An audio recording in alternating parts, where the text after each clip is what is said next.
Assalomu alaykum hurmatli obunachilar, kanalimiz kuzatuvchilari. Bugungi navbatdagi video yo'riqnomamiz. Shu avtomobilingiz mavjud bo'lsa, demak aynan ana shu avtomobilingizni shu oynalari tusini o'zgartirish, ya'ni qoraytirish mazmunida bo'ladi. Demak, odatdagidek biz MyGo.uz ilovasiga kiramiz. Xo'sh, MyGo.uzda shu ilovasiga kirgandan so'ng sohalar kesimida bu yerda bizga aynan kerak bo'ladigani transport sohasi bo'ladi. Transport sohasini topib olamiz. Barchasi ustuni tanlaymiz.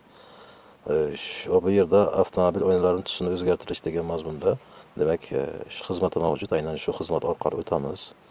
Xizmat, demak, yig'imlari yengil avtotransport vositalari uchun yagona portal orqali topshirilganda, demak, 2.916.400 so'm. Demak, avtobus, mikroavtobus 3-sinf avtotransportlar uchun demak 14.832.000 so'm. Shuningdek, xorijiy davlatlar yuridik shaxslar uchun mavjud avtomobillariga demak tusini o'zgartirish uchun, shu aynan oynalarning tusini o'zgartirish uchun 5.191.200 so'm miqdorda belgilangan ekan. Bizga zarur bo'ladigani xizmat ko'rsatish uchun demak 2 soat davomida vaqt ketar ekan. Demak, aynan shu narsani jarayonni tugatganimizdan so'ng 2 soat davomida bizga o'sha ruxsatnomasi demak yuklab olib, tegishli tartibda avtomobil oynalari tusini o'zgartirishga imkoniyat bo'ladi. Demak, jarayonni xizmatdan foydalanish qilib davom etamiz.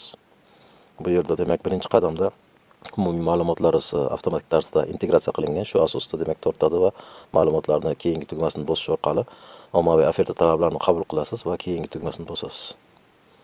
Undan so'ng demak keyingi ikkinchi qadamda bizda avtotransport vositasi ro'yxatda o'tgan hududni tanlaysiz, ya'ni kim o'ziz yashayotgan manzilingiz bo'yicha tegishli tartibda hudud viloyatni tanlaysiz. Demak, o'zizda telefon raqamingiz avtomatik aks etadi. Shu bo'yicha keyingi degan tugma orqali keyingi oynaga o'tamiz. Demak, 3-qadamda bizda avtotransport to'g'risida ma'lumot 100% hamma ma'lumotlarni avtomatik tarzda integratsiya asosida tortib olgan.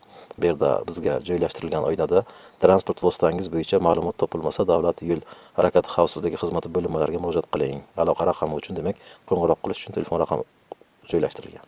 Demak, agar siz nomingizda avtomashina bo'lsa-yu, lekin tizimda bu yerda aks etmayotgan bo'lsa, aynan shu raqam bilan bog'lanib, tegishli tartibda jarayonlarni tugatgandan so'ng, demak, bu yerda avtomatik avtomobilingizni tanlash imkoniyati bo'ladi va o'sha avtomobilni tanlab jarayon davom etsangiz bo'ladi.